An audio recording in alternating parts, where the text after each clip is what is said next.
তো গাইজ ডাঙ্কা বাজানো দেখে নিশ্চয়ই তোমরা গেস করে ফেলেছো যে এটা কি ভিডিও নিয়ে। অ্যাকচুয়ালি এটা হচ্ছে মতুয়া সম্প্রদায়ের হরিচাঁদ ঠাকুরের। তো যেহেতু প্রোগ্রামটা একদমই আমাদের বাড়ির একটুখানি যেমন ভাবনা তেমন, তো ভাবলাম যে অবশ্যই সেখানে যাব আর তোমাদের সাথে শেয়ার করব। তোমরা যারা আমার অনেক ভিউয়ার্স আছো মতুয়া সম্প্রদায়ের মানে নমস্কার, যারা আমার ভিউয়ার্স আছো তো তাদের জন্য এই ভিডিওটা অনেক ভালো। তো তোমাদেরই সেই একটা ঠাকুরের মেলাতে আমরা চলে এসেছি আর সেখানে কিন্তু একদম পাত পেরে বসে প্রসাদও খেয়েছি। আর হ্যাঁ, বাই দ্য ওয়ে, আমি কিন্তু এই প্রথম এইরকম অনুষ্ঠানে আমি যোগ হলাম আর প্লাস প্রসাদও খেলাম।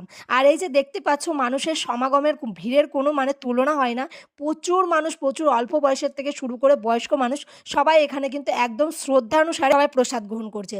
আর প্রসাদটা কিন্তু খুবই টেস্টিফুল ছিল। প্রসাদে অনেক কিছু ছিল, ভাত ছিল, ডাল ছিল, একটা আলু পনিরের তরকারি ছিল, একটা ঘ্যাট ছিল, চাটনি ছিল। তো জিনিসটা খুবই ভালো লেগেছিল। আর পাশেই বসেছিল প্রচুর পরিমাণে মেলা, মানে অনেক দোকান, যেমন খাবারের দোকান, খেলনার দোকান, চপের দোকান, অনেক কিছু বসেছিল। তো সেখানে যেহেতু মেলা